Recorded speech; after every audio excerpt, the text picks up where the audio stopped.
प्यारी साध संगत जीओ, वाहिगुरु जी का खालसा, वाहिगुरु जी की फतेह। आप मनोहर गुरबाणी का शब्द श्रवण कर रहे हो। जिसके सिर ऊपर को स्वामी सो तो कैसा बोल न जाने माया मत माता मर ना जीती। फिर क्या है कि ज्ञान ध्यान विच कर न जाना सार न जाना तेरी सब ते बड़ा सतगुरु नानक जिन कर राखी। जिसके सिर ते वो अकाल पुरख सर्व कला समर्थ स्वामी उसका हक है। वो जीव किवें दुख पा सकता है। उसके हृदय घर विच हर हाल विच हर परिस्थिति विच आनंद ही आनंद है। फिर सतगुर की महिमा नूं बयान किया है। ज्ञान ध्यान विच कर न जाना सार न जाना तेरी सब ते बड़ा सतगुरु नानक जिन कर राखी। पंचम पातशाह के मुखारबिंद दूजा किया शब्द है कि सतगुर की महिमा में बयान किया। मैं कोई ज्ञान ध्यान कोई इहो जिहा कर्म नहीं जानता, मैं तेरी सार नहीं जान सकता, पर सतगुरु नानक जिहड़ा मेरे लिए सब तो बड़ा है, जिसने मेरी कल रखी, कल यानी इज्जत रखी। ते साध संगत जी दो ही चीज़ां दे एक गुरबाणी दे विच एक दा विश्वास ते सतगुर की किरपा विचकार रखते हुए ਜਦੋਂ ਆਪਾਂ ਜੀਵਨ ਵਿੱਚ ਕਦੇ ਵੀ ਕੋਈ ਕਾਰਜ ਕਰਦੇ ਹਾਂ ਤਾਂ ਜੀਵਨ ਵਿੱਚ ਮਧਿਅਸਥਤਾ ਗੁਰੂ ਦੀ ਤੇ ਉਸ ਵਾਹਿਗੁਰੂ ਦਾ ਉਦਾਸ ਹੈ। ਬਸ ਇਹ ਦੋ ਚੀਜ਼ਾਂ ਹਨ ਤੇ ਸਭ ਕੁਝ ਸਫਲ ਹੈ, ਦਾਤਾ ਜੋ ਹੈ।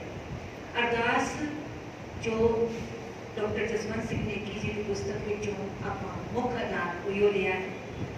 ਉਸ ਦੇ ਵਿੱਚ ਅਰਦਾਸ ਦਾ ਮਜ਼ਮੂਨ ਕੀ ਹੈ, ਸਿੱਖ ਜਗਤ ਦੀ ਅਰਦਾਸ ਵਿਲੱਖਣ ਕਿਵੇਂ ਹੈ, ਇਹ ਸਾਰਾ जो एक एक अखर उन्होंने एक एक लफ्ज के विच बहुत कमाल के अंतरवी भाव जोड़े ने वो छिपे हुए हैं। जो आप श्रद्धा भावना विश्वास के नाल किसी भी ऐसी रूह के विचों निकलिया चीज़ों को पढ़ते हाँ सुनते हाँ तो कुछ ना कुछ असर साढ़े ते आता है, क्योंकि संगत जिहो जी होगी वो जी रंगत आएगी। तो एक भी कमाल के अल्फाजा नाल भावां नाल लिखी हुई ये अरदास है। तो वैसे भी सिख जगत की अरदास विलक्षण है। तो इसके एक एक अखर को किस तरह अंतरीवी भावां नाल व्यक्त करने की इसके कोशिश है, प्रयास है। मैं तो कहांगी एक साधना है। तो वाहिगुरू जिस ते रहमत करता है उस तो वो कारज आप सिरे चढ़वा लेता है। इस पावन जो इतिहास है अरदास की अंतर की है ते अंदर के भावां नूं किवें अभिव्यक्ति देनी है, किवें उस रब तक साडी आवाज़ पुकार सुनी दी है, ये सारा कुछ इस पहले ही जो अध्याय विच है उन्होंने इसका प्रकटीकरण किया है। कहते सब तो अवल अरदास यानी सब तो अवल सब तो मुख जिहड़ी अरदास है वो की है, अपने करते की हित होने का इकबाल है। मैं उस रब दा हां, उस रब नूं मेरी फिक्र है। बस ये जो विश्वास है फिर बंदा चिंता नहीं करेगा, फिर केवल चिंतन करेगा तो उस रब का करेगा। कहते ये सब तो अव्वल अरदास है कि अपने करते की किरत होने का इकबाल है। हथां विच विचरदे अनाहत नाल जुड़न का उपराला है। रब्बी मेहर केवल साडी पुकार का हुंकारा नहीं भरती, वो तो पहलों इस पुकार की आवाज़ बन के आती है। जदों अंतरात्मा दे नाल अरदास हुंदी करना कोई शुरू करता है ना, एक ते विश्वास रख के एक का भरोसा लेके उदों वो अंदर अरदास करनी किस दे लई है, ये भावना भी वो रब आप बनाता है। ये भावना भी वो रब आप बनाता है। कईयां नूं केवल दुनियावी पदार्थां विच उलझा के रखा है, कईयां नूं अपने जगह की भेंट बख्शी हुई है।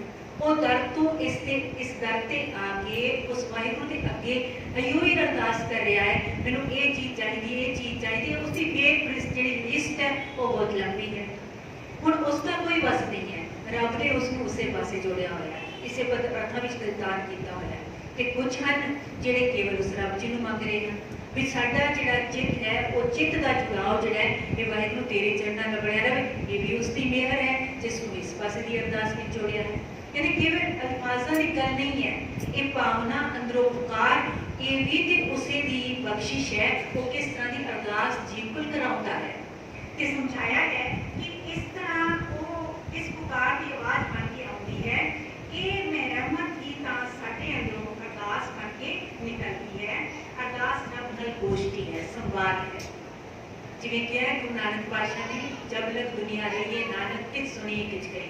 संवाद गोष्ठी जरूरी है, क्योंकि जिन्ने तक आपां किसी दे नाल गल नहीं करांगे, विचार नहीं रखांगे या उससे नहीं सुनांगे, तो बहुत कुछ मुगाल पे गलत फहमियां क्रिएट हो जाएंगी।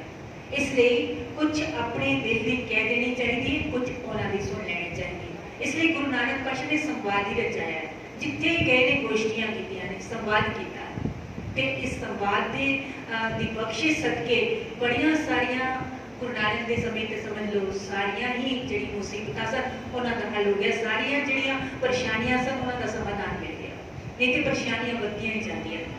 इसलिए समझाना किया है कि अरदास रब नाल गोष्ठी है, उसे नाल मसलत है, मसलत के सलाह उही तो साडा सब कुछ है।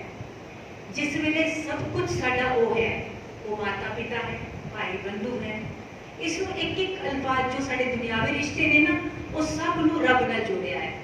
जदों सारे असल रिश्ते साडे रब नाल ने, तो फिर असीं सलाह मशवरा भी रब नाल करिए, गोष्ठी भी उस नाल करिए, पुकार भी उहदे अगे करिए, क्योंकि असल समाधान तो उसे ने करना है। इसलिए समझाया है कि अरदास रब नाल गोष्ठी है, उसे नाल मसलत है, उही तो साडा सब कुछ है। माता पिता, भैन भाई, प्रेमी, भरता, नायक, कसम, सज्जन, सैन, साथ संबंधी की नहीं है वो साडा। फिर प्रश्नवाचक चिन्ह लगाया है कि नहीं है वो साडा, सारा कुछ ही ते है। सारे संबंध असल विच तां साडे उस रब नाल ने, पर आपां दुनियावी समाज विच, परिवार विच इस कदर खचित हो गए कि असीं उस दे नाल दा रिश्ता सी उते भुल ही गए। उसने लौकिक के संबंध बनाए सी लौकिक, पर उस लौकिक संबंधां विच अलौकिक जिहड़ा संबंध है उसनूं कायम करना सी, पर असीं ते उसे विच ही गवाच के रह गए। इसलिए समझाउणा कीता है कि वो सब कुछ है की नहीं है साडा, तदे साडा हर सलाह मशवरा उसे नाल करता है जो साडे दिलां दा जामू है, अंग संग होके साडी निगाहबानी करता है। उसका निर्मल भरोसा ही साडी अरदास का आधार बन सकता है। निर्मल भरोसा, पवित्र भरोसा, जिस विच कोई छल फरेब दिखावा नहीं है, वो निर्मल भावना वाला, वो रब का वो प्यार जिहड़ा है, उहदे उस विच कोई स्वार्थ ते है नहीं। दुनियावी रिश्तिਆਂ में ते स्वार्थ है, ते वो मोह दे दायरे विच जकड़े हुए ने, ते वो रब दे नाल जिहड़ा प्यार रिश्ता है वो प्यार का रिश्ता है। ते इसलिए कहने वो निर्मल है, पवित्र है। इसलिए असल विच अरदास निर्मल भरोसा ही साडी अरदास का आधार बन सकता है। अरदास केवल बेनती या प्रार्थना ही नहीं, इसके कई पसारे हैं। केवल अरदास प्रार्थना या अरजोई ही नहीं है, इसके कई पसारे हैं। पसारे की हैं कि प्रसार हैं मालिक का शुकराना भी करना, यानी मालिक दे जो कुछ सानू बिना मंगे मिलिया है उसका शुकराना करना भी अरदास का एक अंग है। इसलिए क्या है, अरदास केवल प्रार्थना नहीं, केवल मंगा की लिस्ट नहीं है, इस तो अलावा भी बहुत कुछ है अरदास। इसलिए ना अल्फाज देते हुए उन्होंने लिखा है कि मालिक का शुकराना भी है, उसकी सिर्फ सलाह पढ़ के सत्य की भावना नाल परीज के या मालिक वाल उडारी मारन की विफलता का नाम ते तड़प भी ते अरदास हो सकती है ना।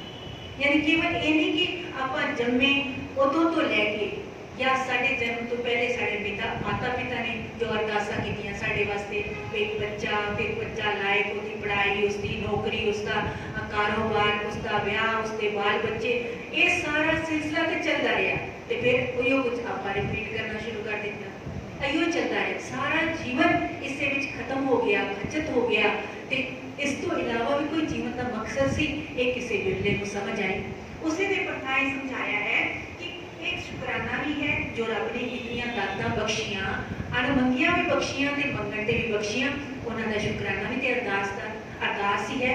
उसके नाल नाल उसकी सिर्फ सलाह बन के सदके की भावना नाल परीज के या मालक पर उदारी मारन की विफलता नाल तड़प के भी प्रगट हो सकती है।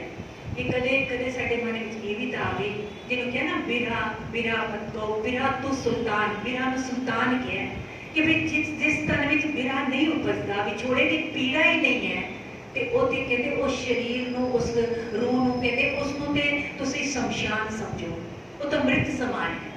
क्योंकि जिन्ने तक सानू किसी चीज़ के विछोड़े का दर्द नहीं है, उन्हें तक मिलन की भी तो तड़फ नहीं होगी ना। तो साडे अंदर पदार्थों के पिछे तो तड़फ है, पर उस मालक के विछोड़े का सानू कोई मिलान नाल ते कोई गम नहीं, कोई पीड़ा नहीं, कोई दुख नहीं, इसलिए कदे असीं उसनूं मिलण दी तड़प ही नहीं रखी। ये समझाया है। ये भी तो अरदास हो सकती है ना कि उस रब जी वाल उडारी मारीए, साडा कदे साडे चित्ता जुड़ाओ वाहिगुरू दे चरनां नाल बड़े, ऐसी साडी भावना बने, साडी अरदास विच ये पुकार उठे, तां फिर ये भी तो फिर अरदास प्रवान होवेगी ना। ये समझाउंदे होए अगे लिखदे हन कि वो विफलता नाल तड़प के भी प्रगट हो सकती है, पछतावे ते हंझुआं नाल विच के ते नवी किसी प्रतिज्ञा का वचन बन के भी रूपमान हो सकती है।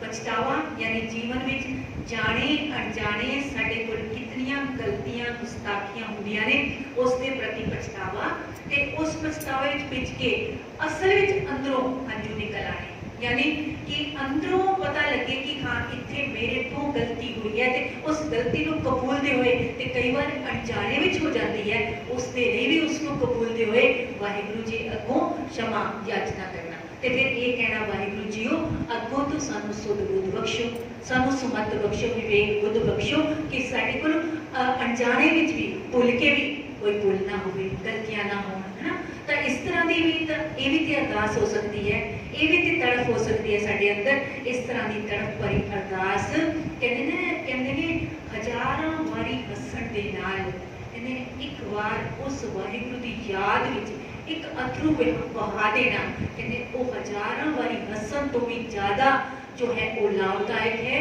क्योंकि उसने साड़ी पता नहीं कितने जन्मां की मैल कट देनी है, कितने जन्मां की कितने पापां की मैल जी है कट देनी है, पर बशर्ते वो सच्चे रूह तो निकली हुई होवे, ये दिखावे दे लिए ना होवे, है ना। क्योंकि उस मालिक के करते ते दिखावे का कुछ भी कबूल ते परवान नहीं है।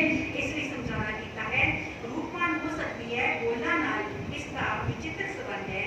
बोली ही साडे मन की विफलता को प्रकट करती है। अरदास का वाहन सिर्फ वाना सिख अरदास ही नहीं, कई बार तो ये अरदास का तक साथ ही पड़ जाती है। जिन्ना सिर्फ वाना सिख अरदास के बोल सिरजे निसंदेह बड़ी कमाई वाले लोग हैं। अरदास का एक एक वाक उन्हें जिंदगी में कमा के सज्जा है।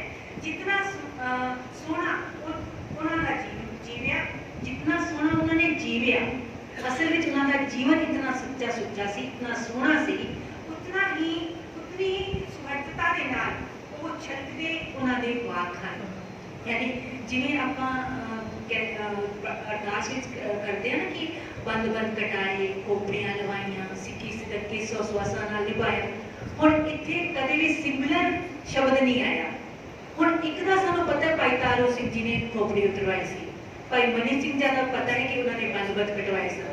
अरदास कह रही है पता नहीं इतने कितने इहो जे सिदकवान सिंह होए ने जिन्हां ने बंद बंद कटवाए ने, जिन्हां ने खोपड़ियां उतरवाइयां ने, पर वो अंदर ही अंदर वो इतिहास के पन्नियां ते नहीं उकेरे गए, पर वो रब दी उस दरगाह विच ते परवान ने। इसलिए अरदास का कोई भी लफ्ज जो है वो सिंगुलर नहीं है, उसको बहुवचन के रूप में दसिया है। इसलिए जिन्ना सिंघा सिंघनिया ने कर्म में छे दिते, एक दी गल नहीं है, अनंत अनंत लखां, कोई गिनती मिनती नहीं है। इसलिए खोपड़ियां लवाइयां, ये नहीं कि तारू सिंह जी ने खोपड़ी उतरवाई या भाई मनी सिंह जी ने बंद बंद कटवाए। जिन्होंने बंद बंद कटवाए, खोपड़ियां उतरवाइयां, पुठियां अक्कलां लवाइयां, देगा विच उबले, पता नहीं कितने उबले, सानू ते कुछ एक दा पता है। इसलिए अरदास दे विच कहंदे ने उन्होंने उन्होंने जीविया है ते जी के फिर उन्होंने जिहड़े वाक निकले। भाई मनी सिंह जी ने तो कहा सी ना, जो बंद बंद कटना शुरू किया, इतों गुट तो उसने टोका मारिया, तो कहते तेनों अपने मालिक का हुक्म बजाना नहीं आता। बंद बंद इतों शुरू होता है, पहले पोरे तो शुरू होता है, बंद बंद कट इतों शुरू कर, कितना सिदक होगा, कितनी उस रब के प्रति श्रद्धा, एक एक का आवेगा वर्णन आप पढ़ांगे। इस तो नाल समझाया है कि एक एक वाक उन्हें जिंदगी में कमा के सिरजा है। जितना सोना उन्हें जीविया, ओडी सुरक्षता ना छलकदे उन्हें वाक हैं। उन्हें अध्यात्मक पुष्टा सिदक की परिपक्वता अगे हर जिज्ञासु का सिर आम वाले झुक जाता है। अरदास के उचेचे मंडलों में रब की रहमत का अनुभव अविरल वर्तता है। तद मंगन मुक जाता है। जो इस तरह की अवस्था बनती है, फिर मंगना मुक जाता है। कहते हैं बोल क्रोध विच आ जाते हैं, बोल भी रुक जाते हैं। उस वेले उदों अरदास की नहीं जाती, अरदास जी जाती है, जीवी जाती है। अरदास उदों की नहीं जाती, जीवी जाती है। उस तरह का जीवन बना लिया, जिन्हों का सारा साडा इतिहास पढ़िया पे ना, उन्होंने जीवन है ये सारा। इससे नाल दस्सिया सिदकवान सरदार रजा विच रह के अरदास करता है, अजोई दी पूर्ति नूं मालक दी दात मनदा है। अपूर्ति नूं मालक दी सियाणप बहुत गहरी बात है इस दे विच। कहंदे ने सिदकवान जिसनूं भरोसा है उस रब दे सच्चे पातशाह, कहंदे वो रजा विच उस वाहिगुरू दे हुक्म विच रजा विच रहता है ते वो उसदी रजा विच रह के अरदास करता है। अजोई दी पूर्ति नूं मालक दी दात मनदा है। जे पूर्ति हो गई, अरदास मन्नी गई, पूरी हो गई, तो उस मालक दा दी उसनूं दात मनदा है ते अपूर्ति नूं मालक दी सियाणप मनदा है। जदों ना पूरी होवे तो उस वाहिगुरू दी इस दे विच कोई रजा छिपी होवेगी, इस विच मेरा कोई भला छुपा होवेगा। मैं मूर्ख हां, मैं की जाना मैनूं की मंगना चाहिदा सी। अपूर्ति विच उस वाहिगुरू दा उसदी सियाणप नूं शुकराना करदा, उसदी सियाणप दा शुकराना करदा है। वाहिगुरू तैनूं पता है कि तेरी मौज विच की सी, मैनूं की पता, मैं गलत मंग रहा होवांगा। इसलिए उस वाहिगुरू दा शुकराना, उसदी सियाणप नूं नमन हुंदा है। हर हाल अपने आप नूं मालक दी नज़र दा पाकी जानदा है। ऐसा सिदक हुंदा है अरदास दे सच्चे साधकां दा। ऐसा सिदक, ऐसा विश्वास, ऐसा भरोसा होंदा है जिहड़े अरदास दे सच्चे साधक ने। नहीं ते सारा जीवन दुनियावी पदार्थ मंगते रह जाते हैं। जेड़ा नहीं मंगता, जेड़ा नहीं मिलता, उससे उस वाहिगुरू दे अगे गिले शिकवे करते हैं। तो फिर वो 10 वस्तु ले पाछे पावे, एक वस्त कारण रिपोर्ट गवावे, एक भी ना दे 10 भी घंटे का मूड़ा ही मूड़ प्राणी फिर तो की करेगा। इसलिए उस वाहिगुरू का हर हाल में शुकराना शुकराना, ये अरदास की असल बंधन है, ये अरदास की असल युक्ति है। तो जो सानू समझ आ जाएगी, होगी कृपा, वाहिगुरू बख्शिश करेगा, सानू भी सोची आएगी अरदास असी इस मालक के दर ते करनी किवें। ते जो समझ आ गई तद ही ये लोग सुखिए, पर लोग सुवेले नानक हथों आपे वेले दी अवस्था बन सकेगी। भुल्लां चुक्कां दी कीमा बख्शियो जी। वाहिगुरू जी का खालसा, वाहिगुरू जी की फतेह।